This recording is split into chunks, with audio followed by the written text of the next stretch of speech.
اعوذ باللہ من الشیطان الرجیم بسم اللہ الرحمن الرحیم اللہم صلی علی محمد وآل محمد وجل فرادم اجمعین۔ ویورز، آج کا ہمارا چیپٹر حضرت نوح علیہ السلام کا قصہ بیان کیا جاتا ہے، تو چلیں شروع کرتے ہیں۔ بسم اللہ الرحمن الرحیم، الحمد للہ رب العالمین،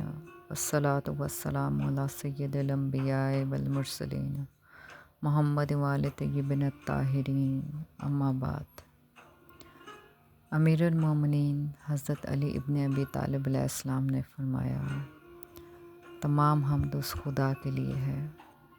جس کا کوئی مثل و نظیر نہیں ہے، جو اس سے برابری کر سکے۔ وہی ان چیزوں کو وجود کے بعد فنا کرنے والا ہے، یہاں تک کہ موجود چیزیں ان چیزوں کی طرح ہو جائیں جو کبھی تھیں ہی نہیں، اور یہ دنیا کو پیدا کرنے کے بعد نیست و نابود کرنا اس کے شروع وجود میں لانے سے زیادہ تعجب خیز و دشوار نہیں۔ اور کیوں کر ایسا ہو سکتا ہے جبکہ تمام حیوان وہ پرندے ہوں یا چوپائے، رات کو گھروں کی طرف پلٹ کر آنے والے ہوں یا چراگاہوں میں چرنے والے، جس سے نوع کے بھی ہوں اور جس قسم کے ہوں وہ، اور تمام آدمی کو دن و غیبی صنف سے ہوں یا زیر کو ہوشیار، سب مل کر اگر ایک مچھر کو پیدا کرنا چاہیں تو وہ اس کے پیدا کرنے پر قادر نہ ہوں گے، اور نہ یہ جان سکیں گے کہ اس کے پیدا کرنے کی کیا صورت، اور اس جاننے کے سلسلے میں ان کی عقلیں حیران اور سرگردان اور قوتیں عاجز و درماندہ ہو جائیں گی۔ اور یہ جانتے ہوئے کہ وہ شکست خوردہ ہیں، اور یہ قرار کرتے ہوئے کہ اس کی ایجاد سے درماندہ ہیں، اور یہ اعتراف کرتے ہوئے کہ اس کے فنا کرنے سے بھی عاجز ہیں، خستہ و نامراد ہو کر پلٹ آئیں گے۔ بلا شبہ اللہ سبحانہ دنیا کے مٹا جانے کے بعد ایک اکیلا ہوگا۔ رب العالمین کے حکم سے حضرت نوح علیہ السلام کو یہ خبر دے دی گئی تھی کہ رب العالمین منکرین پر طوفان بھیجیں گے، بس آپ اس سے بچنے کے لیے سفینہ تیار کریں۔ آپ علیہ السلام نے فرمان خداوندی کے تحت سفینہ تیار کرنی شروع کی۔ روایتوں میں ہے کہ حضرت جبریل امین علیہ السلام آسمان سے جب گٹھلیاں لے کر آئے اور انہوں نے یہ حضرت نوح علیہ السلام کو دی، تو حضرت نوح علیہ السلام نے انہیں زمین میں بویا اور ان کی دیکھ بھال کی اور آبیاری کی، اور جب 40 سال گزر گئے تو یہ درخت ہوئے، تو انہیں کاٹ کر یکجا کیا گیا، اور پھر 120 برس میں یہی عمل 3 بار دہرایا گیا، یعنی کہ حضرت نوح علیہ السلام ان درختوں کے بیج بوتے رہے اور تیاری پر 40 برس کے بعد انہیں کاٹتے رہے۔ آخر کار خدا کا یہ حکم ہوا کہ اے نوح علیہ السلام، ان درختوں سے 1,24,000 تختے تیار کراؤ۔ اس حکم ربانی پر حضرت نوح علیہ السلام عمل پیرا ہوئے، اور تقریباً نصف صدی کی محنت اور جان فشانی کے بعد جب تختوں کی تعداد مکمل ہو گئی تو پھر حکم ہوا کہ ان تختوں پر تمام انبیاء کے نام کندہ کر دیے جائیں۔ یہ کام حضرت جبریل امین علیہ السلام کی مدد سے شروع ہوا، اور انبیاء اکرام کے اسماء گرامی مرتسم کیے جانے لگے، لیکن دوسرے دن حضرت نوح علیہ السلام نے دیکھا کہ پہلے دن جو نام تختوں پر کندہ کیے گئے تھے وہ محو ہو چکے تھے۔ وہ حیران و پریشان ہوئے اور دوبارہ پھر ان ناموں کو کندہ کیا۔ تیسرے دن پھر وہ مٹ گئے۔ یہ ماجرا دیکھ کر حضرت نوح علیہ السلام سخت متفکر تھے کہ وحی آئی، اے نوح علیہ السلام، تم انبیاء کے ناموں کو مرتسم کرنے کا آغاز میرے نام سے کرو، اور میرے حبیب حضرت محمد صلی اللہ علیہ وآلہ وسلم کے نام پر ختم کرو۔ چنانچہ اس غیبی تعلیم کی روشنی میں جناب حضرت نوح علیہ السلام نے ابتدا کی، اور جب تمام انبیاء کے اسماء تختوں پر مرتسم ہو چکے تو آسمان سے ایک ندا آئی کہ اب سفینہ کا آغاز کرو۔ سفینہ کے تمام تختے جوڑ دیے گئے، لیکن آخر میں 4 تختوں کی جگہ پھر بھی رہ گئی، جناب حضرت نوح علیہ السلام نے حضرت جبریل علیہ السلام سے پوچھا کہ ان 4 تختوں پر کیا لکھوں؟ حضرت جبرائیل علیہ السلام نے فرمایا کہ انبیاء کے ان تمام اسماء کے ساتھ جب تک آپ حضرت علی علیہ السلام اور جناب حضرت بی بی فاطمہ الزہرا سلام اللہ علیہ اور جناب حضرت امام حسن علیہ السلام اور جناب حضرت امام حسین علیہ السلام کا اسم مبارک شامل نہ ہوگا، اس وقت تک کشتی کی تکمیل ناممکن ہے، یعنی سفینہ کی تکمیل ناممکن ہے، کیونکہ تمام اسماء مبارکہ میں خدا اور اس کے حبیب کے ناموں کے علاوہ یہی 4 نام ایسے ہیں جو اس سفینہ کو جملہ آفات و عرضی و سماوی سے محفوظ رکھ سکتے ہیں، اور انہی ناموں کی برکتوں سے پیغمبروں کو عظمت بخشی گئی ہے۔ جناب حضرت نوح علیہ السلام نے بڑے احترام سے تختوں پر ان ناموں کو بھی مرتسم کیا، اور جب 4 تختے کشتی میں لگ گئے تو پروردگار عالم نے فرمایا کہ اے نوح علیہ السلام، اب تمہاری کشتی مکمل ہو گئی ہے۔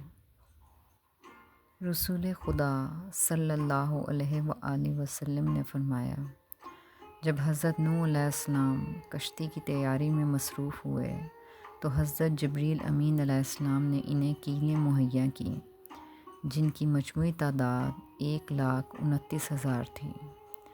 حضرت نوح علیہ السلام حضرت جبرائیل علیہ السلام کی ہدایت کے مطابق ان کیلوں کو کشتی کے تختوں میں پیوست کرتے رہے، یہاں تک کہ جب آخری 5 کیلیں رہ گئیں اور حضرت نوح علیہ السلام نے ان کی طرف ہاتھ بڑھانا چاہا تو وہ نورانی ہو گئیں اور ان سے شعاعیں پھوٹنے لگیں۔ یہ ماجرا دیکھ کر حضرت نوح علیہ السلام حیران ہوئے اور انہوں نے حضرت جبریل علیہ السلام سے فرمایا کہ ان کیلوں سے پنجتن پاک علیہ السلام کا نام وابستہ ہے، یعنی یہ کیلیں حضرت محمد صلی اللہ علیہ وآلہ وسلم، امیر المومنین حضرت علی ابن ابی طالب علیہ السلام اور جناب حضرت بی بی فاطمہ الزہرا سلام اللہ علیہ اور جناب حضرت امام حسن المجتبیٰ علیہ السلام اور حضرت امام حسین علیہ السلام کے ناموں سے منسوب ہے، لہٰذا اے حضرت نوح علیہ السلام، پہلی کیل کو کشتی کے داہنی طرف، دوسری کو بائیں طرف اور تیسری کو درمیان میں، چوتھے کو بائیں طرف والی کیل کے نیچے اور 5ویں کو داہنی طرف والی کیل کے نیچے ٹھونک دو۔ حضرت نوح علیہ السلام نے ایسا ہی کیا، لیکن جب آخری کیل لگانے لگے تو انہیں اس تختے پر خون کی تری نظر آئی۔ انہوں نے گھبرا کر حضرت جبرائیل علیہ السلام سے پوچھا کہ کیا ماجرا ہے؟ حضرت جبرائیل علیہ السلام نے واقعہ کربلا کی تفصیل بتائی، جس پر وہ بہت روئے اور قاتلان حسین علیہ السلام پر لعنت کی۔ علامہ مجلسی کا بیان ہے کہ تختوں کی تراش کاری اور کشتی کی تیاری میں کافی آدمیوں کی ضرورت تھی، چنانچہ اس کے لیے حضرت نوح علیہ السلام نے خدا کی بارگاہ میں دعا کی کہ رب العالمین، اتنی بڑی کشتی بنانے میں میری مدد کون کرے گا؟ اے پالنے والے، مجھے کچھ مددگار مہیا کر۔ حکم ربانی ہوا کہ اے نوح علیہ السلام، یہ اعلان کر دو کہ جو شخص میرے کام میں مدد کرے گا اس کے لیے میرا پروردگار لکڑی کا برادہ سونے اور چاندی کے زروں میں تبدیل کر دے گا، یعنی کشتی سے جو لکڑی کے ٹکڑے گریں گے وہی ٹکڑے ان کو مزدوری میں دیے جائیں گے اور وہ ٹکڑے سونے چاندی میں بدل جائیں گے۔ چنانچہ حضرت نوح علیہ السلام رب العالمین کے وحی کے مطابق مسجد کوفہ میں بیٹھ کر کشتی بناتے رہے، اور آپ علیہ السلام اپنے ہاتھوں سے لکڑیاں لاتے تھے اور کشتی بناتے تھے۔ حضرت امام جعفر صادق علیہ السلام سے منقول ہے کہ آپ علیہ السلام نے فرمایا، مسجد کوفہ بہترین مسجد ہے، اس میں 1000 انبیاء علیہ السلام اور 1000 اوصیاء نے نماز پڑھی ہے، اور سفینہ نوح علیہ السلام بھی یہیں تیار ہوا تھا، اور یہیں وہ تنور تھا جس سے پانی کی ابتدا ہوئی تھی۔ حضرت امام محمد باقر علیہ السلام سے منقول ہے کہ آپ علیہ السلام نے فرمایا، مسجد کوفہ جنت کے باغات میں سے ایک باغ ہے، اس میں ایک نماز پڑھنے کا ثواب 70 نمازوں کے برابر ہے، اس میں تمام انبیاء علیہ السلام نے نماز پڑھی ہے، اسی میں تو وہ تنور ہے جس سے طوفان کا آغاز ہوا تھا، اور حضرت نوح علیہ السلام نے یہی را کر کشتی بنائی تھی۔ یہ بابل کی ناف ہے اور انبیاء علیہ السلام کے جمع ہونے کا مقام ہے۔ چنانچہ حضرت نوح علیہ السلام نے حکم خداوندی کے تحت یہ اعلان کیا تو لوگوں نے دھڑا دھڑ کام کرنا شروع کیا، اور وہ لوگ مزدوری کرتے ہوئے ہنستے تھے اور کہتے تھے کہ یہ بھی عجیب انسان ہے جو خشکی پر کشتی بنا رہا ہے۔ کشتی کی لمبائی، چوڑائی اور اونچائی میں حضرت امام جعفر صادق علیہ السلام کا قول ہے کہ کشتی کا زمین کی طرف طول 1200 ہاتھ تھا، اور اس کا عرض 800 ہاتھ تھا، اور اس کی بلندی 80 ہاتھ تھی۔ حضرت امام جعفر صادق علیہ السلام سے کسی نے عرض کیا، اے فرزند خدا صلی اللہ علیہ وآلہ وسلم، یہ بتائیں کہ حضرت نوح علیہ السلام نے کتنے عرصے میں کشتی تیار کی تھی؟ تو حضرت امام جعفر صادق علیہ السلام نے فرمایا، انہیں کشتی بنانے میں 2 دور صرف ہوئے تھے۔ راوی نے عرض کیا کہ دور سے کتنا عرصہ مراد ہے؟ آپ علیہ السلام نے فرمایا، دور سے 80 سال کا عرصہ مراد ہے۔ میں نے کہا، دوسرے لوگ تو کہتے ہیں کہ حضرت نوح علیہ السلام کو کشتی بنانے میں 500 سال لگ گئے تھے۔ آپ علیہ السلام نے فرمایا، ایسا ہرگز نہیں ہو سکتا، کیونکہ رب العالمین نے فرمایا ہے کہ ہماری وحی سے کشتی بناؤ۔ مقصد یہ ہے کہ وحی سے تعمیر ہونے والی کشتی پر 500 سال کا طویل عرصہ نہیں لگ سکتا۔ روایت میں ہے کہ جب حضرت نوح علیہ السلام نے رب العالمین سے عرض کی کہ رب العالمین اس کشتی کو بنانے میں کون میری مدد کرے گا، تو رب العالمین نے لکڑی کے برادے کو سونے چاندی کے زروں میں تبدیل کر دیا تھا۔ اس اعلان کے بعد لالچ میں کچھ لوگ آنے لگے، اور کشتی پھر خدا کی نگرانی میں حضرت جبریل علیہ السلام کی ہدایت کے مطابق تیار ہونا شروع ہو گئی تھی۔ حضرت امام جعفر صادق علیہ السلام سے منقول ہے کہ آپ علیہ السلام نے فرمایا، جب رب العزت نے قوم حضرت نوح علیہ السلام کی ہلاکت کا ارادہ کیا تو ان کی عورتوں کو عذاب نازل ہونے سے 40 سال قبل بانجھ بنا دیا تھا، اور پورے 40 برس تک کسی بچے نے جنم نہیں لیا تھا۔ رسول اکرم صلی اللہ علیہ وآلہ وسلم نے فرمایا، تمہارے اندر میری اہل بیت الطہار علیہ السلام کی مثال سفینہ حضرت نوح علیہ السلام جیسی ہے۔ جو اس پر سوار ہو گیا وہ نجات پا گیا، اور جو اس سے پیچھے رہ گیا اسے دوزخ میں پھینک دیا جائے گا۔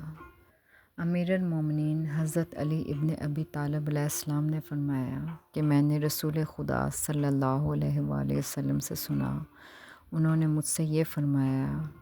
کہ علی علیہ السلام، میری امت میں تمہاری مثال سفینہ نوح علیہ السلام کی سی ہے۔ جو اس پر سوار ہوگا وہ نجات پالے گا، اور جو پیچھے رہے گا وہ ڈوب جائے گا۔ پروردگار اعلیٰ نے حضرت نوح علیہ السلام کی کشتی کی حفاظت کے لیے 13,013 فرشتے نازل کیے تھے، اور جب قائم آل محمد صلی اللہ علیہ وآلہ وسلم کا ظہور ہوگا اور آپ علیہ السلام رسول خدا صلی اللہ علیہ وآلہ وسلم کا پرچم لہرائیں گے تو وہ تمام فرشتے آپ علیہ السلام کی مدد کے لیے آسمان سے اتریں گے، اور وہ آپ علیہ السلام کی مدد کریں گے۔